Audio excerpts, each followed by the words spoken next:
ॐ अज्ञानतिमिरन्धस्य ज्ञानाञ्जनशलाकया चक्षुरुन्मिलितं येन तस्मै श्रीगुरवे नमः।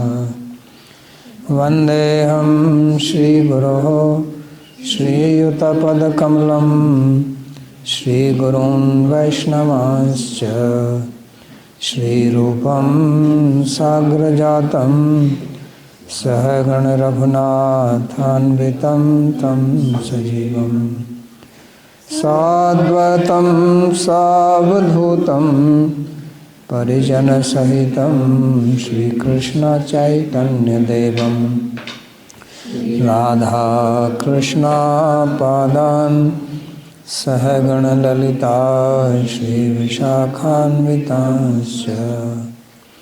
हे कृष्णा करुणा सिंधो दीनबन्धो जगत्पते गोपेश गोपिकान्त राधाकान्त नमोस्तुते। तप्त कांचन गौरांगी राधे वृंदावनेश्वरी वृषभानुसुते देवी प्रणमामि हरिप्रिये। नमो महावदान्याय कृष्ण प्रेम प्रदायिने कृष्णाय कृष्ण चैतन्य नाम्ने गौरत्विषे नमः। पंचतत्वात्मकं कृष्णं भक्तरूपस्वरूपकं भक्तावतारं भक्ताख्यं नमामि भक्तशक्तिकम्। श्रीकृष्ण चैतन्य प्रभु नित्यानंदा श्री अद्वैत गदाधर श्रीवासवि गौरभक्तवृंदा। हरे कृष्णा कृष्णा कृष्णा हरे हरे हरे राम राम राम हरे हरे। जन्माद्यस्य यतोऽन्वयादितरतश्चार्थसुभिज्ञस्वराट् तेने ब्रह्महृदायादिकवये मुह्यन्ति यत्सूरयः।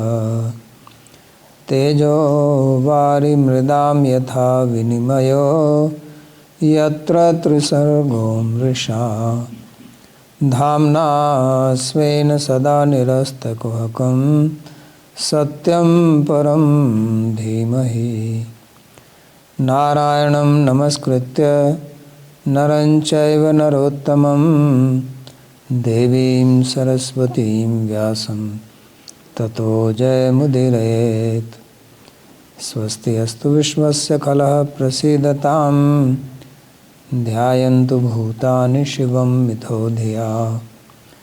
मनश्च भद्रं भजतादधोक्षजे आवेश्यतां no मतिरप्यहैतुकी।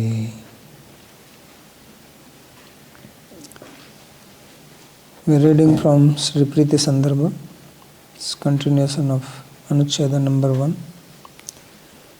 Sri Jiva Goswami begins to explain what is Priti. And first he says that the prayojana, the purpose of human life, Purush prayojana, is to have unending happiness and no suffering. He said that this is what everybody wants, but this is available not in the material sense objects, but in realizing the Absolute. Because he said that Absolute is Ananda, his Swarupa is Ananda, Ananda Brahmano Vijanita. He is Satchidananda Vigraha, and only by knowing him, by attaining him, one can be truly happy. Otherwise it is not possible.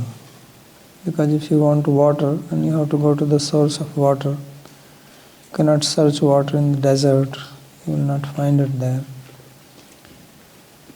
So happiness comes from Him.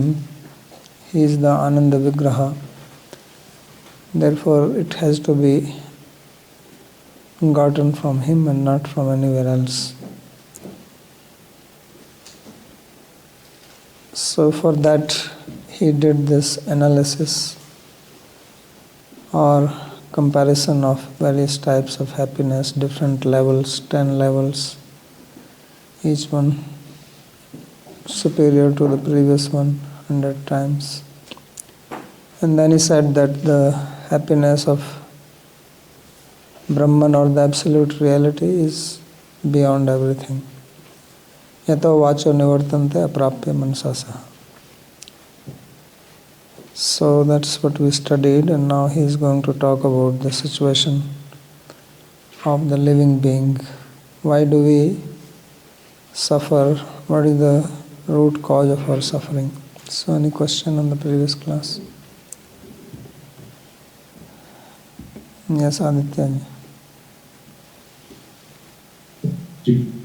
A small question on the Taittiriya Upanishad passage we read yesterday. Regarding this Pitri Lok, in the translation it says, whose world is everlasting. Is this supposed to be taken literally, or is this supposed to just signify the sort of the bliss that the Pitris would feel based on their virtuous actions that they had done in their life on the earth? No, it's not literal. I mean, if it has to be taken literal, then it's taken literal in the recurring sense. That in every creation there will be Pitriloka. But material world is temporary, everything is temporary. Mohini. Pranam Babaji.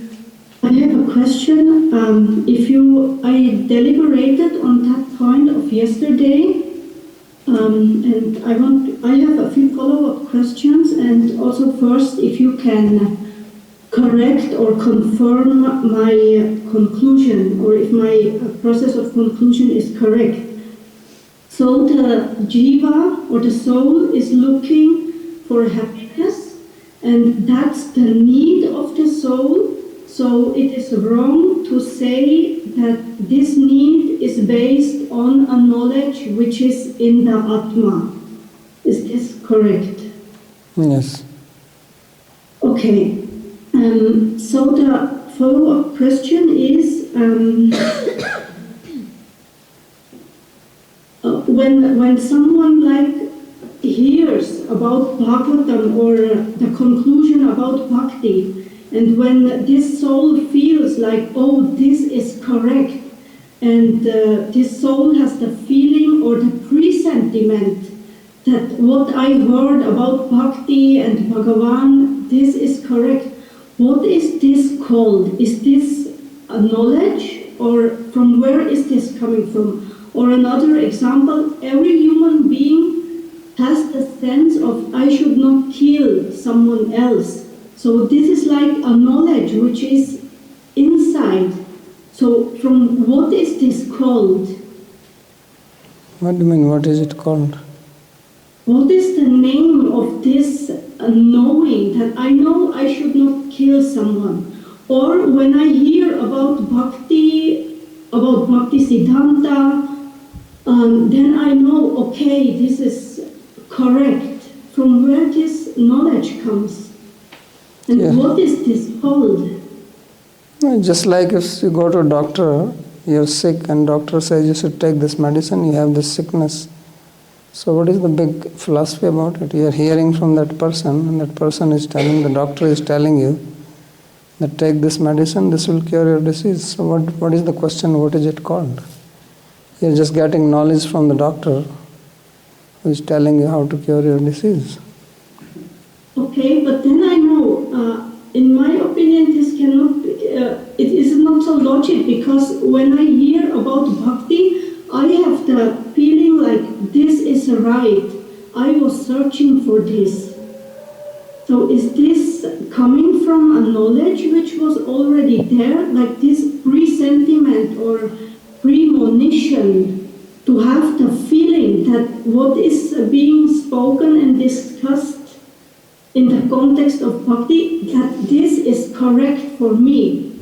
So you go to the doctor, and doctor is telling you take this medicine, and you say, oh, this is correct, and this is what I want, I was looking for this. But it is not with the feeling that my thirst is being fulfilled, but when I hear... Yeah, but I don't know why are you making a big deal out of it. It's the same thing. You are suffering, and you could not find any good doctor, and finally you find one doctor who says and convinces you the way he speaks, and says, oh, this is what I was really looking for. I went to so many people and they could not give me the medicine for my disease. So what is that? Okay, I will think about that. And the second point is like, why is it important to make this distinction, to make this, to be like specific about it, okay? This is called, it's the need of the soul to look for happiness, and to not name that as this is the knowledge. Why is it important to make that distinction? Because someone who is a Gyan Yogi, for him also it does not matter if there are 3, 5 or 20 elements. So it is not important. Don't worry about it. It's not important. Okay, thank you. Sandeep ji. Ram Baba Maharaj. So I was just trying to relate with the Paramatma Sandarbha what we learned, that the soul has 3, like Gyatitva, Kartitva and Bhoktitva. So first will be Gyatitva, no? And then finally Bhoktitva. So if that Bhoktitva is like what I heard in the last 2 classes, that there is a need for happiness, or it doesn't want to, it wants to be free from suffering. But would that not follow Gyatitva and Kartitva? Like this need for happiness, can we say that this is part of Bhoktitva or no? I don't know why such a confusion is coming. What is Bhoktritva? Bhoktitva is to experience something. And is that the need?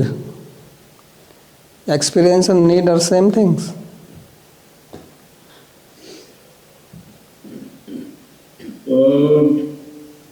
Experience is what you are achieving on going through a situation. Yeah. So is that same as need? Need would be that I want to go through this situation. So why are you equating them? Okay. Well, need means you need something, and experience is experience. Right. Okay, understood. So why we have need? That was described here now, because we don't have it. If you have it, then you don't need it. You need something which you don't have, and you think it is good. So we already discussed what is happiness. What is happiness? Manu. In my case, not working. Anukul Vedniyam Sukham. Okay, let me ask him. I'm not asking you. I did not experience real happiness. I only experienced absence of suffering. No, I'm not. Don't try to be philosophical. I'm asking what is the definition of happiness? In your life, you have never said that I'm happy? Yes, I did. Did you say at that time that actually I'm not happy, I'm only feeling lack of this or that? No, I was joyful, I was light, I was playful. I'm just asking, what is called happiness? It's a very pleasant, light feeling. Yes, so happiness means something which feels good. Yes. That's all. And suffering means something which does not feel good. Something which we feel discomfort with. That's what we call as suffering, uneasiness. And happiness means something which you feel good, joyful, pleasant. So this is just the characteristic of everybody. It's not that it is a need. It's not a need like we are thinking, and then need is knowledge and need is this. It's just that because we are living being, which means we are conscious being, which means that we have feelings. The difference between a living being and a non-living being is that non-living being does not have feelings. They cannot feel. Therefore, they cannot think, they cannot experience. This is the difference. So since consciousness, awareness, feeling means we feel, which means we experience. That is what Gyatritva means. Now they make the Gyatritva as a need, and need as knowledge, and this and that. Gyatritva means that I have the ability to know. And knowing is of two types. That I know it feels good, or it doesn't feel good. That's what. So if it feels good, we say that this is what I want. And if it does not feel good, then you say this is I don't want. This is the pravritti nivritti. This is what we are studying in Nyaya. Ichha dvesa, avidya asmita raga dvesha. So every science is designed like that. And then Mohini kept on saying soul, soul, soul. Why soul? Soul is not feeling. It is your mind which is feeling. You don't know from where the soul comes into picture. Just because we have heard these words, just talk about your own experience. Is your soul feeling it? Is your soul having the need? You don't know what the soul is. It's your mind. So mind is where you feel. Anything you feel in your mind. If you give you anesthesia, your soul is going to feel anything? So if soul was feeling, then anesthesia will not work. Now why does it work? Because the feeling is in the mind, so you stop the sensation going to the mind, then you don't feel.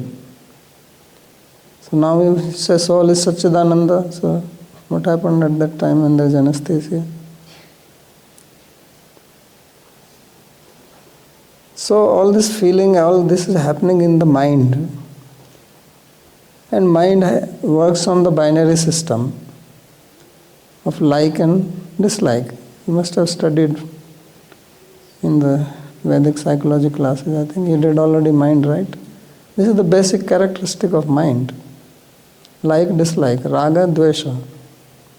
Always, raga, dvesha, vyavasthita. So that is, liking is what we call as happiness. Dislike, anukul vedaniyam sukham, pratikul vedaniyam dukkham. That which you feel good is called happiness. And which you don't feel good is called suffering. And of course everybody has different concepts of that, because everybody has different level of tolerance, different levels of types of liking, disliking. That's why they say that one person's food is another person's poison. Because liking and disliking, how it happens? Through the senses.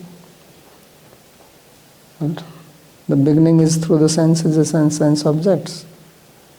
The senses come in contact with sense object, and then the feeling comes in the mind.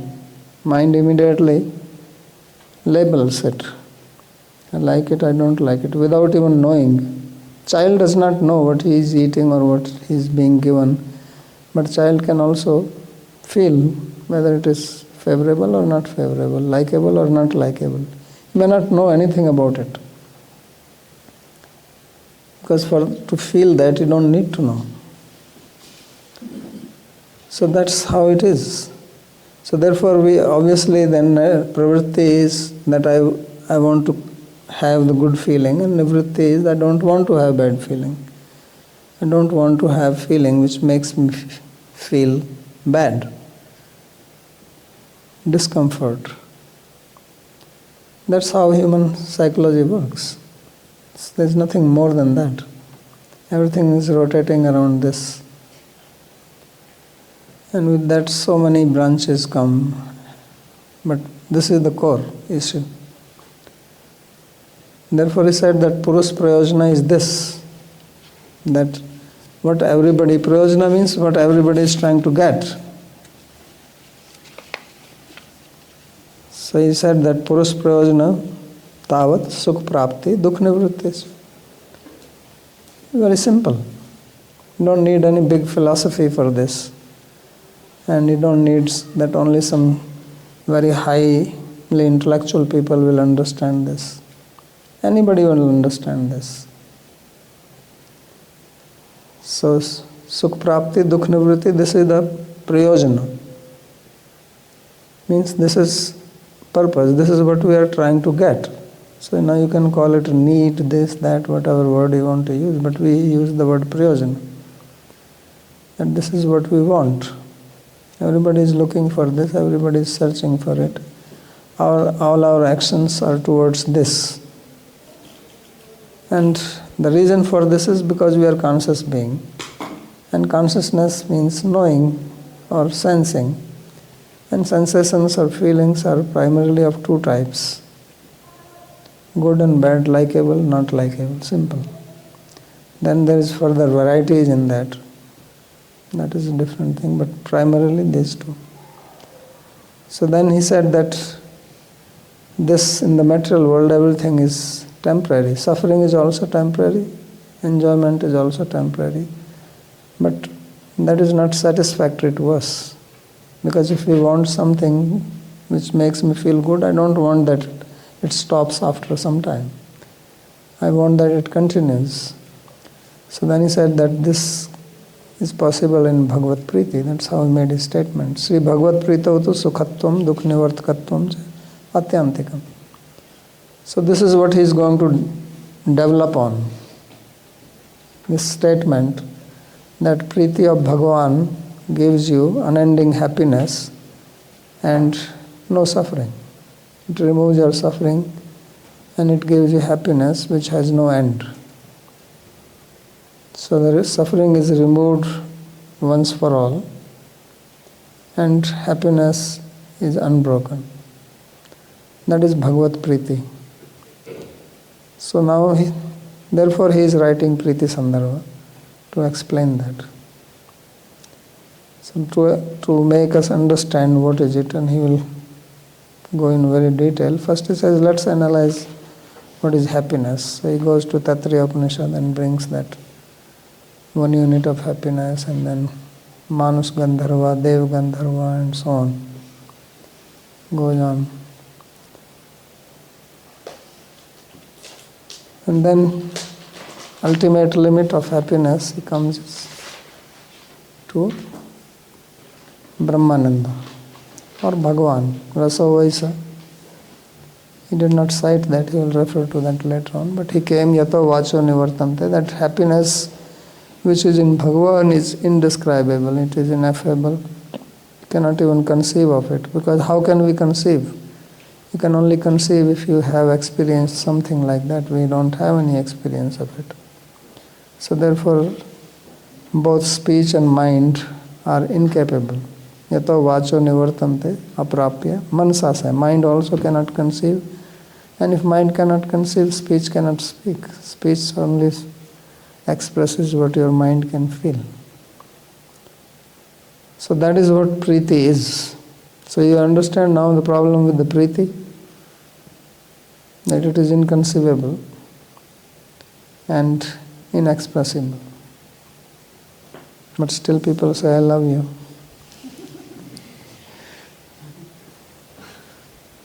So he says that it is aprapya mansasaha. So now how to find what it is and where it is, he begins this.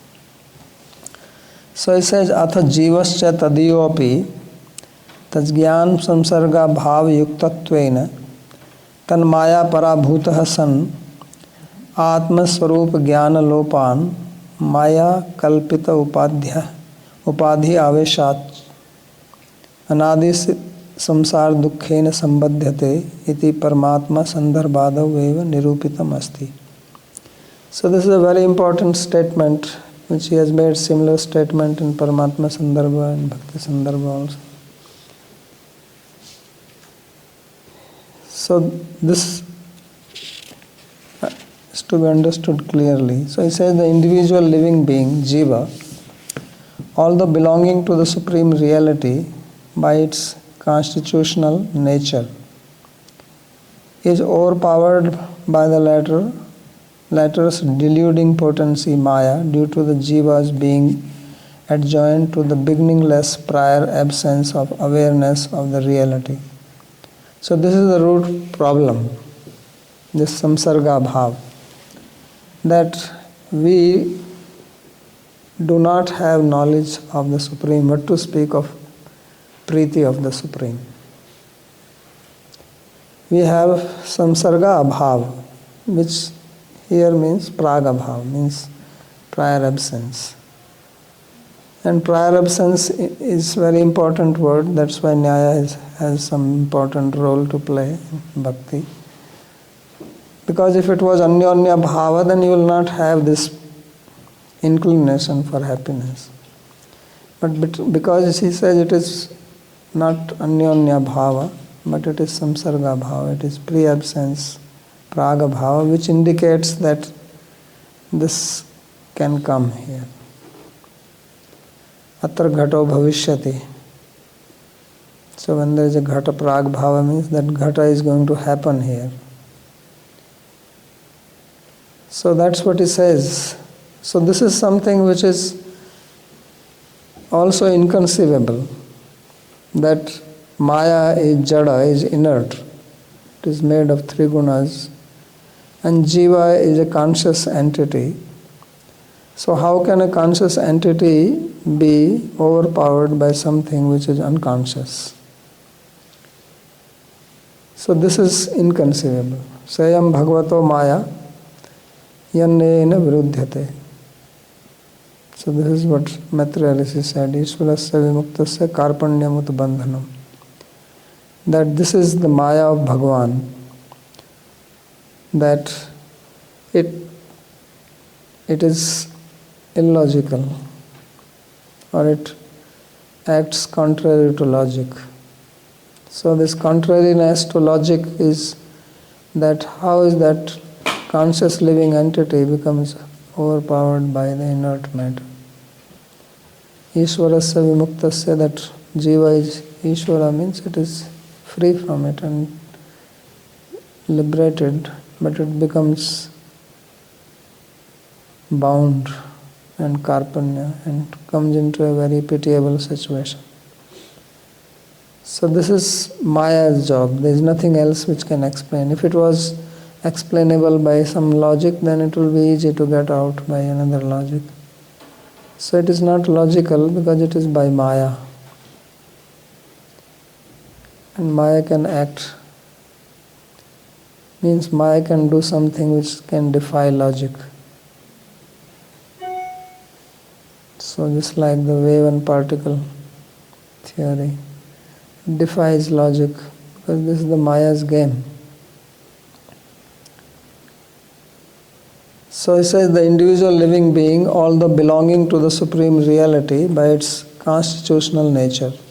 So Mamaivansa Jiva Loka Jiva Bhuta Sanatana.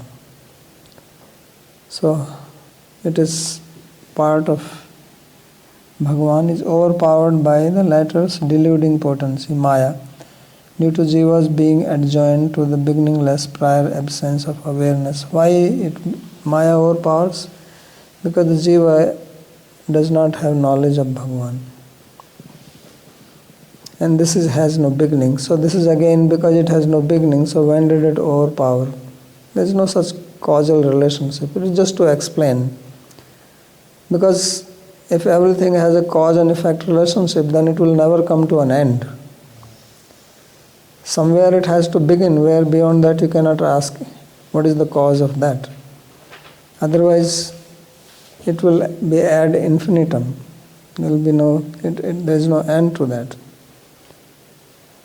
So it comes to this place that here now don't ask any question. This is how it is. So it doesn't sound philosophical. People say, oh, this is what is this. Jiva Goswami is not being philosophical.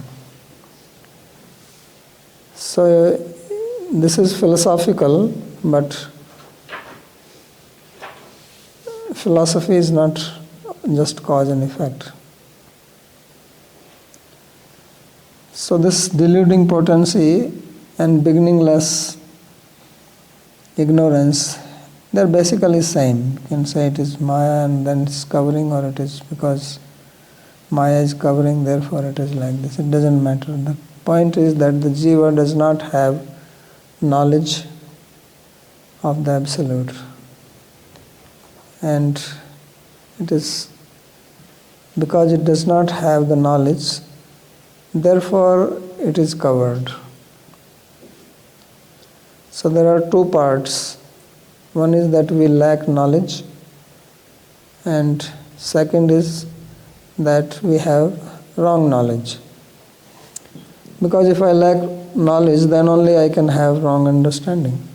If I had the right understanding, then I will not have the wrong understanding. So because I have wrong understanding, that means I don't have the right understanding. So I have the absence of right understanding, and then I have wrong understanding.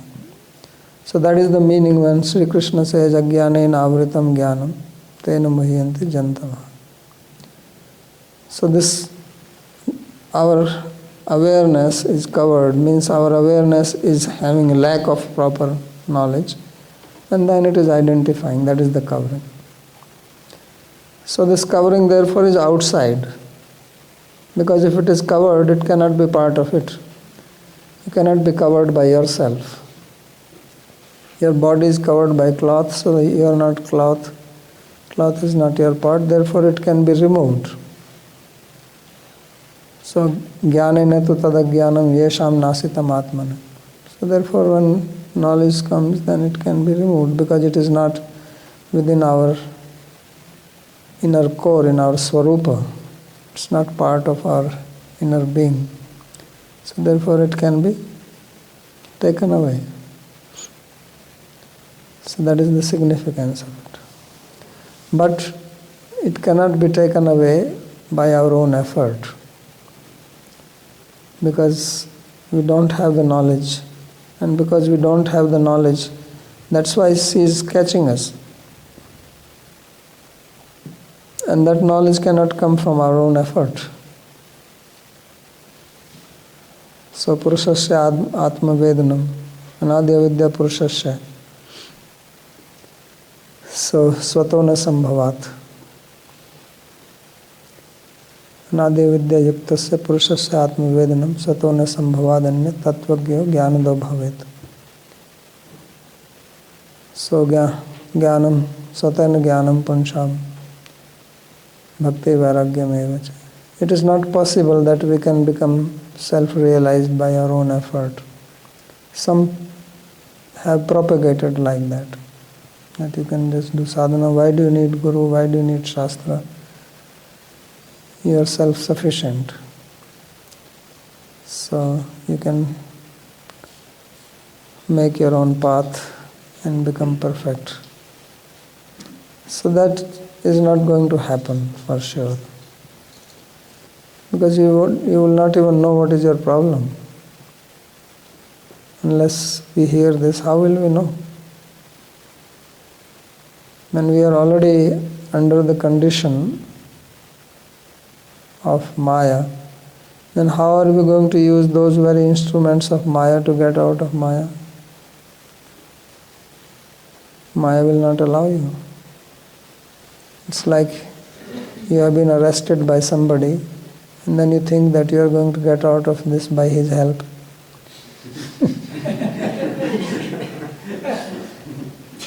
So how is that possible? So therefore you have to go to the master of Maya. Mameva ye prapadyante maya metam tarantite. Sarvdharman parityajya mamekam sharanam vraja.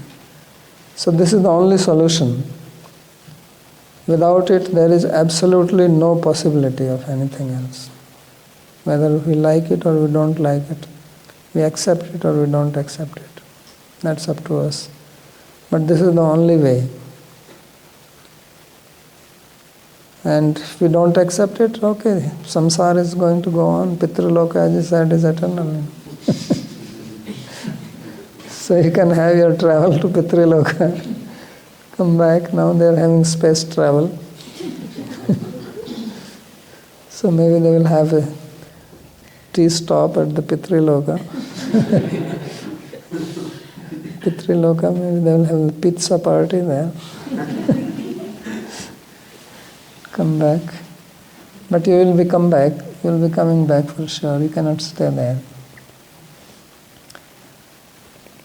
So, being thus bereft of awareness of its own essential nature, the jiva becomes identified with the limiting adjuncts created by Maya, and on this account it is subjected to the beginningless miseries of conditional existence. So this is the sum and substance of material life. And if you don't understand it, there is no way that you will find a solution to your problems. And therefore modern knowledge systems will never find a solution, cure to the human problems. They will go on creating solutions and more problems, more medicine, more disease. This will go on like that. Because this is the root. You have to go to this. So the living being does not have knowledge of the Absolute. This means it does not know how the world is created, who is the creator, how it is maintained. All this knowledge is not there and they cannot know it by themselves. And on top of that, the living entity is identifying with the body. Everybody thinks I am this body. And body is made of Maya, who is putting you in the delusion. So you are completely under the clutch of Maya, because body is given by Maya, and we think we are this. So how will you fight with Maya? You are already defeated. We are already, it's like enemies, soldiers, you think they are my relatives. You are embracing the soldiers of the enemy, and then you think you are going to defeat the enemy. So our body, our mind, and then all the products outside, they are all made of Maya. And we are very happy with it. And we are going to play with it. And then we think we will be happy. It's not going to work. Never. So this has to be understood first, that this is my problem. And then if we understand and accept this, then solution begins.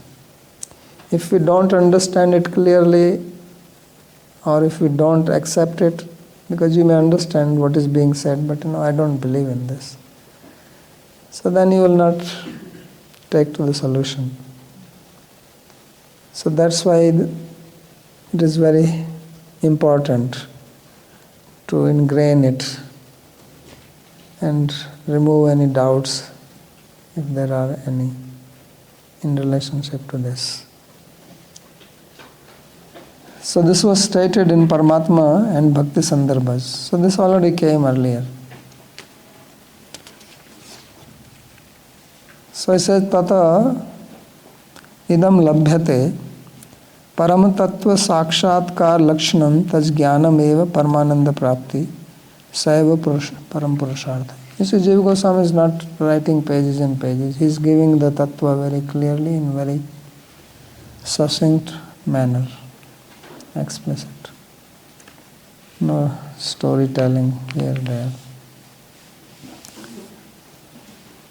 So he says that from this analysis means what was said in the previous paragraph. From this, the following is understood.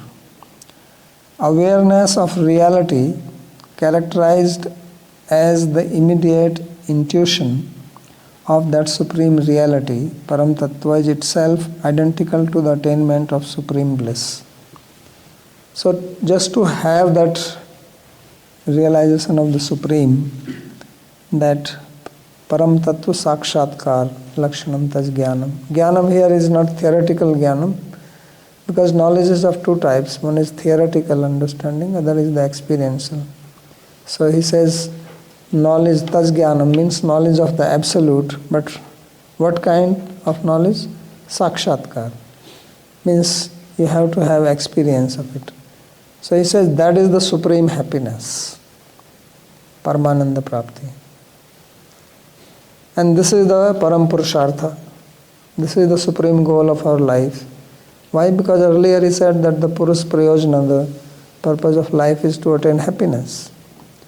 And he said happiness is this tattva, and we don't have knowledge of this tattva. We are ignorant about it. So knowing him, which means having a sakshatkar, realization of that, that is the purpose of life. And therefore everybody is actually looking for this only, because everybody is looking for happiness. Now you will see that everybody is actually looking for God only, but in ignorance. Because if you are looking for happiness, you are looking for God, because God is happiness. That's what he said. There is no other happiness anywhere. Any other happiness is just like sucking the thumb. Right? Lala panam angushtam. Dugdha panam brahmavi. So you suck your thumb and you think you are drinking milk. But all you are doing is that you are sucking your own saliva. This is called lala panam. So you are drinking your own saliva and you are being very happy. This is the material life. Material life is exactly like this. Charvit charonanam, chewing the chewed. That's what Prahlad Maharaj says. So happiness comes only from this. And this is possible in human life. In fact, human life is meant for this. Especially if you are here in India, in Vrindavan, then it is very much possible. So, how kimakari sovanam nirnam. So, what these people have done, wonderful thing that they are here in India. Mukunda seva opikam, opikam. That they have the body in which they can do Mukunda seva. So, this is great fortune. So, therefore, he says, this indeed is the ultimate object of human attainment. So this is the highest you can attain, and every other attainment actually is meaningless. Every other attainment doesn't serve any purpose. Because remember, that purpose is happiness.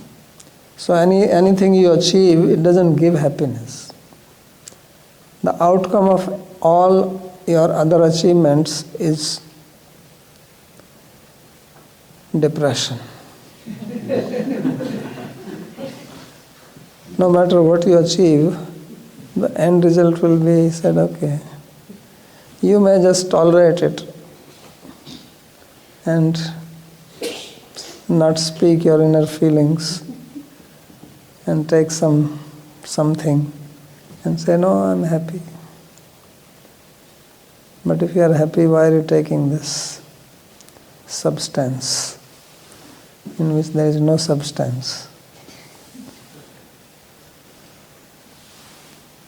So, swatma jnana pravritti dukhatyant nivrittischa nidane tada jnane gate sati swatayeva sampadhyate. So, you see this same pravritti nivritti is coming here and in the Nyaya Sutra also. So, this is a common theme of all Indian schools. You read Sankhya, you read Yoga, Vedanta, everyone talks. That's why mukti is considered as the purushartha. So when the root cause of conditional existence, namely ignorance of the supreme reality, is dispelled, then the appearance of authentic self-knowing and the ultimate dissolution of misery takes place automatically. So these two things happen simultaneously. When ignorance is removed, knowledge comes, or knowledge comes, ignorance is removed. And that is the Purushartha. So when in the Upanishad it is said, Rite Jnanat na Mukti, this is what he means. Jnana here does not mean this Brahma Jnana or this Atma Jnana. Jnana here means knowing Bhagavan. And Bhagavan is known by Priti. That is how Priti will come into picture. Bhaktya mama vijanati yavan yaschasmi tattvata tato mam tattvato gyatva viste tadananta. So he is known only by bhakti. And therefore bhakti is the prayojana or this Priti. Bhakti here means prema.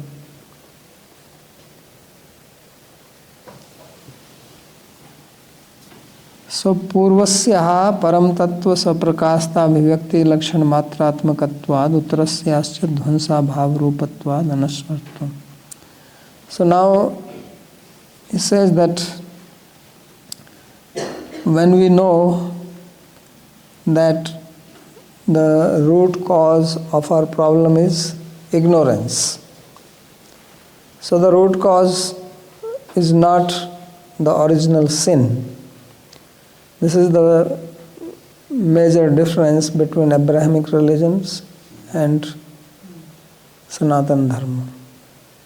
So Sanatana Dharma says that the root cause of suffering is ignorance. And Abrahamic religions, they say the root cause of suffering is original sin. So therefore their approaches are different. So they deal only in Papa Punya. And here you have to get enlightened. So all the processes are to give you enlightenment about the Absolute, Tattva Gyan. So Tato Mam Tattvato Gyatva. So knowing in Tattva means having the experience. So therefore he says that once this ignorance is dispelled, then you will have atyantik dukh nivritti, permanent redressal of ignorance and permanent attainment of happiness. So how is it permanent? That he makes the second statement. Because if it is not permanent, then also it is not prayojana. The purpose of life cannot be something temporary. Just remember this. We are eternal beings. We don't die. Nobody dies. Nobody has experience of death. It's change of body. So if we are eternal, how can our goal be something temporary? How can money be the goal of eternal living being? Or anything which money can buy. Any place, any position, any activity. They are all material and temporary, so they cannot be the goal of eternal living being. Therefore, the goal of everybody is this bhakti, this spirituality. And this is what everybody should be doing. And if everybody does this, problem solved. All problems gone. So now he shows why this is eternal. Means the happiness one attains is eternal and the suffering is also removed eternally. So it says the former, the authentic self-knowing is imperishable because it is essentially nothing other than a symptom of the Supreme Reality's self-disclosure. So happiness is eternal because this happiness is what? This is attaining Bhagavan, and Bhagavan is eternal, God is eternal. So therefore happiness is eternal. All other things from which you get happiness, whether they are living beings, relations, or material objects, both are temporary. Because here living being means body. So you get that, but it is temporary. And even when you have it, it keeps on changing. It's not stable.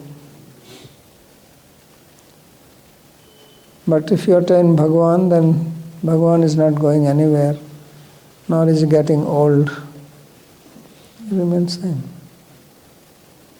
So therefore, attaining him means attaining happiness, and that happiness is unending because he is unending. He is unlimited and he is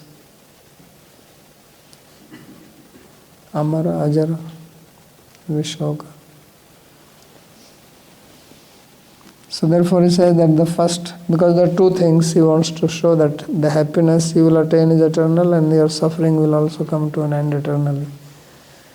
So first he says that the first one is eternal because Bhagavan is eternal.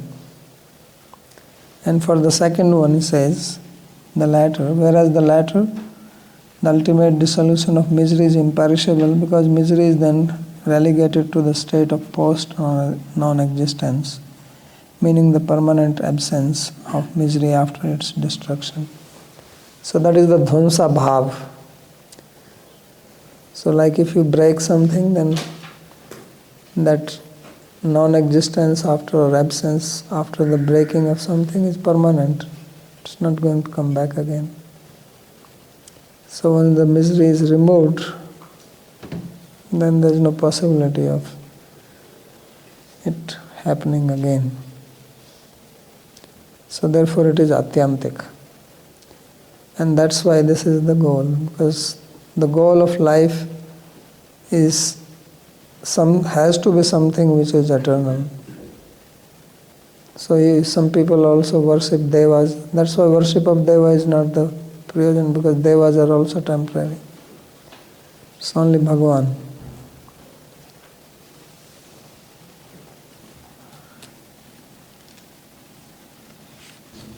So now he refers to some of these slokas.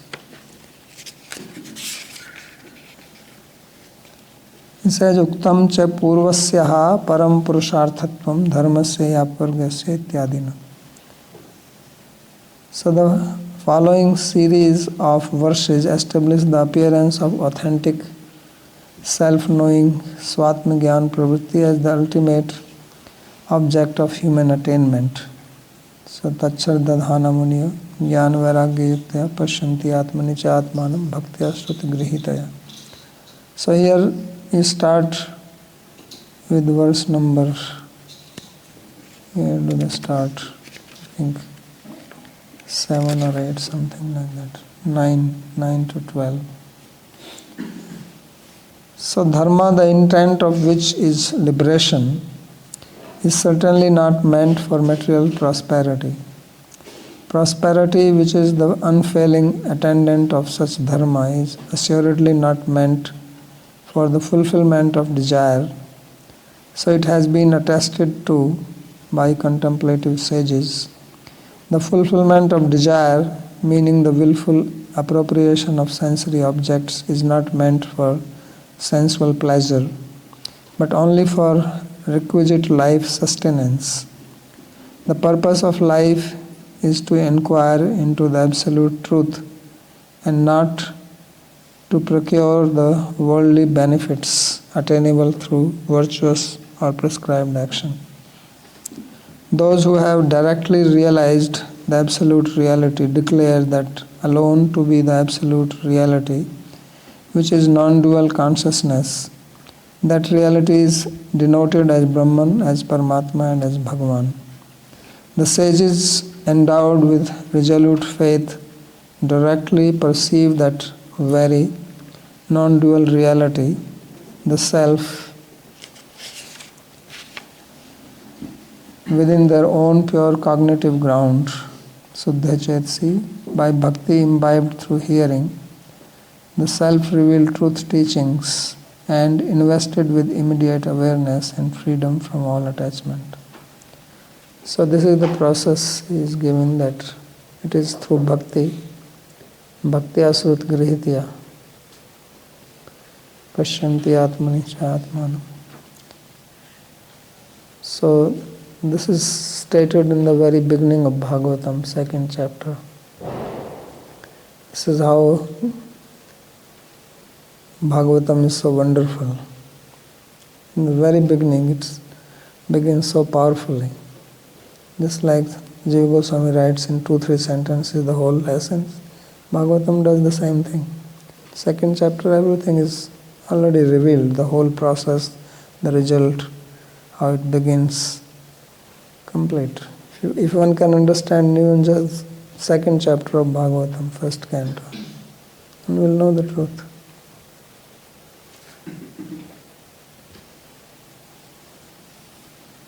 So swataha sarva dukh nivrittischa tatraiva ukta. So this part was that one will have the direct realization of Bhagavan and then removal of suffering. There is this sloka bhidyate hridaya granthi chidyante sarva samsaya kshiyante chasya karmani drishtayev atmani ishwari ityadina. And the dissolution of all miseries that occurs automatically as a concomitant effect of the realization of Bhagavan is also described in the very same chapter as follows. Precisely coinciding with the immediate perception of Ishvara within the core of being of such a realized person, the knot of ego in the heart is pierced, all the doubts are cut asunder, and the reaction to all karma is nullified. Sri Vishnu Purana, the same idea is expressed in Vishnu Purana. Nirastatishaya hlada sukh bhaveka lakshana bheshajam bhagavat praptir ekantya atyanta ki mata iti. The attainment of Bhagavan, which is resolutely fixed, unending and intrinsically of the nature of that supreme bliss, which casts aside all other forms of happiness, is considered by learned authorities to be the remedy for the threefold miseries of material existence. And Shrutau cha anandam brahmano vidvan na vibheti kutaschana.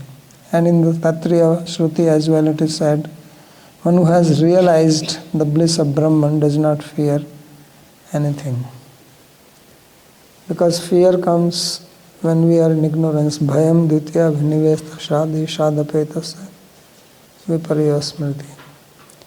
So when that memory comes, nashto moho smriti labdha tvat prasadan mayachate sthito asmi gat sandeha karishya vachanam tava. Arjuna says same thing. So then there is no more fear and no more confusion. So this is the end of this section, and we'll stop here. Any question?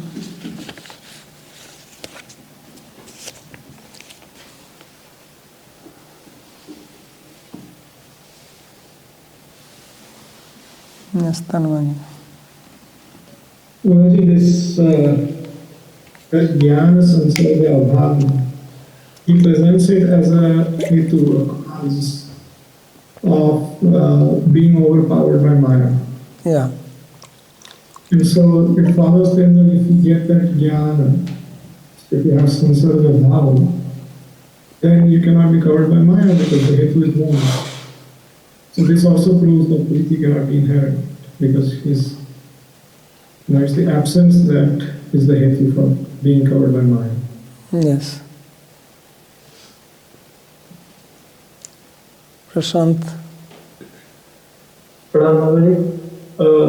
In the first line, Sri Jiva says that the Jiva is constitutionally of the same nature as Supreme Reality, and then he says that there is samsarga bhava of the Supreme Reality, and when the awareness starts realize his own true nature, then that abhava is removed basically.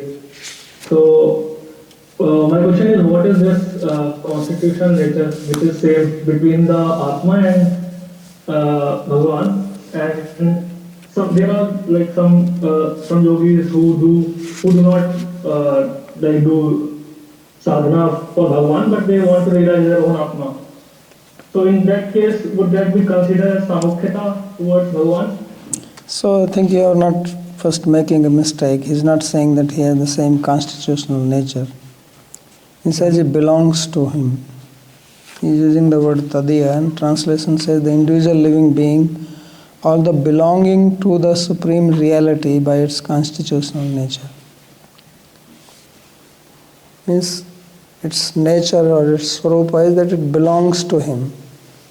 It does not say that it has the same constitutional nature. Okay. Then after like couple of lines, he says that being thus bereft of awareness of its own essential nature, the jiva becomes misidentified to the upadhi. So here there is abhava of his own essential nature also. Yeah, he doesn't know himself. If he knew that I am part of Bhagavan, then he will not be covered. Okay, so that nature will be of belonging to the supreme reality or that I am part or dependent on them. That's what he's saying. You read this sentence, that's what I'm saying, it's very important to understand. He says the individual living being, although belonging to the supreme reality by its constitutional nature.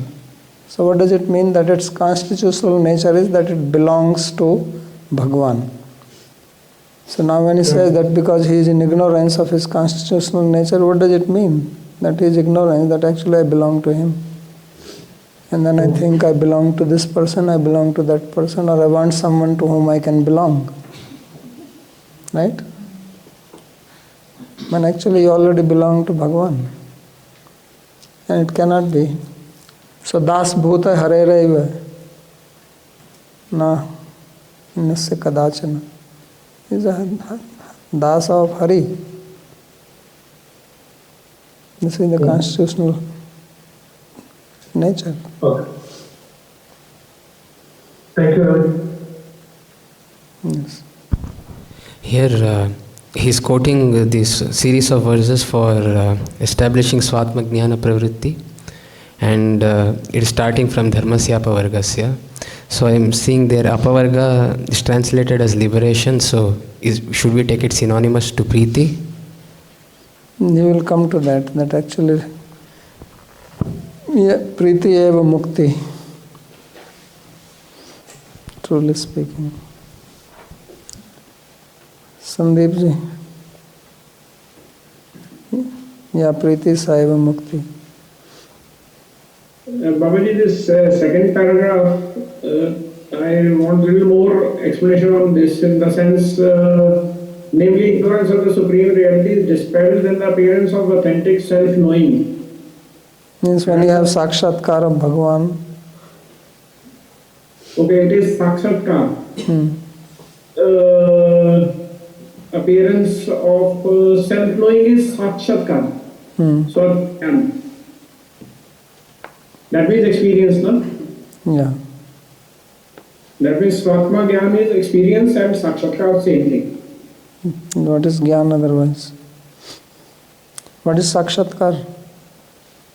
If you say Atma Sakshatkar, what do you call it? Atma Sakshatkar means you are having a constant experience of being a soul. So that's self-knowing or not? Okay. What is the difference? Okay. Anything else? Tanmaji. Sorry, Babaji, a couple of more points. So we say that Jnana Sansarga Bhava means an absence of knowledge of the supreme reality. And when he talks about dispelling it, he talks about Swa Atma Jnana. And the verse he quotes relates that one sees the Paramatma in the Atma, in the mind. So, am I understanding it correctly that in knowing the supreme reality, one also knows oneself and one's relation to that supreme reality? There are three things that are being revealed, disclosed here: oneself, the supreme, and the relation. So just remember one thing. that you cannot know the contained without the knowledge of the container. Okay? Means if something is holding something else, to have knowledge of that something else is not possible without the knowledge of what is holding it. So when we say Atma Sakshatkar, we often hear self-realization, self-realization. Self-realization is not possible without God realization, because self is not independent of God.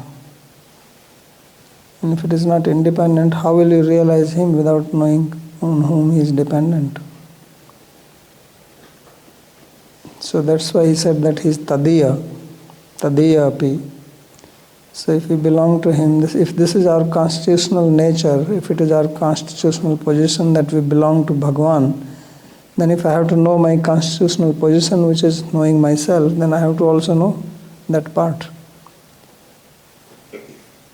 If I have to know you, then I have to know that you are also son of so and so. I will know your parents. Otherwise, what do I know of you if suppose I know nothing about your wife, your children, your parents, nothing, only you. So how much do I know of you? Can I say that I really know you? No. So knowing Atma means knowing Paramatma.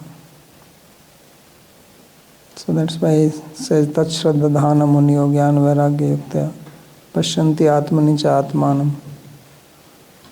So they go together. Well, you have another question, but now what you said, one more question, if you don't mind. So, in the past year, you explained, I think it was in the Bhagavad Sandarbha, where we were talking about Brahman. And there is this verse, Brahma speaks. There it was explained that in the mind that's completely stilled, the Atma manifests to itself. That's the first step. Then, this Atma, if it's lucky, then this Bhagavan is pleased by its bhakti. Then Brahman will manifest if it wants Brahma Sakshatkar. It identifies itself with Brahman. But you make the point that this doesn't have to happen. So that's step, and that's why sometimes people really increase that level of sattva. And you give the example of going to the airport but never taking off. So they can experience the Atma but not necessarily ever get to Brahman. And therefore they continue in the material world. Yeah, so that when they experience, they don't experience completely. That's the meaning. It's like I said that I can know you without knowing anything about your relatives. So I know, but that knowing is not complete. I mean, we know ourselves now also. It's not that we don't know. We are dealing with everybody, knowing ourselves. But we know, what do I know about myself? All I know is that I exist, basically. Nothing more than that. The rest of my knowledge is related with my covering. About myself, I only know that I am. That's all.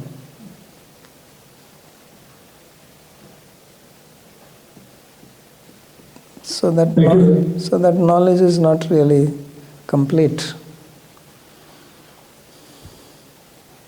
Then the last one was this Dharma Apavargya. Dharmasya Apavargasya Nartha. So this one, is this verse the actual meaning of Dharma Artha Kama Moksha, or is this presenting a higher understanding of this Dharma Artha Kama Moksha? Yeah, this is presenting the higher understanding and the true understanding, you can say. Because that is the purpose of it. It's meant for that. Thank you, Lord. Couldn't follow the part of the discussion about the experience of ourselves, the experience of our Atma, and then the experience of Bhagavan. So, how I understood the text was that when the absence of knowledge of the Paratattva, right, when this is brought to an end, in other words, when we know the Paratattva, we have experience of Bhagavan, then automatically we have experience of ourself also and belonging to Him, right? Yeah. Okay, but then there was also discussion about the opposite order, that first we have experience of ourselves and then we have automatically the experience of Bhagavan. Not automatically, but these two are not independent. It's not that this is what I said, that you cannot know the contained without knowing the container, and if you know the container, you know the contained. I mean, if you know the Shaktiman, you know the Shakti also. And if you know the Shakti, you also know the Shaktiman. Okay. So if we are energy of God, so now you are saying that you can know the energy but not the person who has the energy. Or you can know the person who has the energy but not his energy. So what is the knowing? So they are interrelated. If you know one, you know the other. Okay, this means when you say if you know one, then you mean you know it completely, right? That is the meaning, otherwise you don't know. Otherwise your knowledge is incomplete. Okay, and this is what... I say that Jiva is part of Bhagwan, okay? This is the truth. So now you say, I know Jiva. So if I say I know Jiva, then don't you think I will know that Jiva is part of Bhagwan? Otherwise, what is the meaning that I know Jiva? Yeah, but then there's also this part that Tanmaji mentioned about that some people, just by high sattva or whatever, have an experience of... So that's why I said that their knowledge is not perfect. Okay, but still... Now also we know, this is what I said, now also we know something about ourselves. At least I know that I am. No one can deny their own existence. Can you deny your own existence? So that means you know that you exist. This is also self-knowledge. But this is very little knowledge about yourself. You know nothing more than that. So different level of knowing. Okay, and then sometimes in Shastra these different levels of knowing are referred to by the same term, right? That there's self-knowledge can mean I exist, self-knowledge can mean I exist different from the body, self-knowledge can mean what else I am will you call related it? to Bhagavan. What else will you call it? Yeah. Yeah, just like all these different types of Ananda, they were all called Ananda, right? Yes. But there's such a big difference. It's clear, thank you. Okay, anything else?